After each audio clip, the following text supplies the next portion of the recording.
মেনে নিলে তুমি ভালো, আর না মানলে তুমি খারাপ। মুখ বুজে সহ্য করলে তুমি ভদ্র, মুখের ওপর জবাব দিলে তুমি বেয়াদব। সবাইকে সবসময় গুরুত্ব দেয়া বোকামির মতো চিন্তা ভাবনা। কোনো কোনো সময় যার যতটুকু প্রাপ্য তাকে ততটুকুই গুরুত্ব দেওয়া উচিত। আমি স্বার্থপর না, শুধু তাদের থেকে দূরে সরে যাই যাদের কাছে আমার কোনো গুরুত্ব নেই।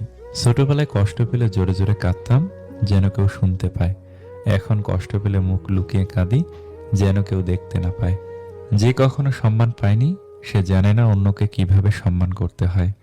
কখনো কখনো একা থাকা ভালো, কারণ কেউ আপনাকে আঘাত করতে পারে না।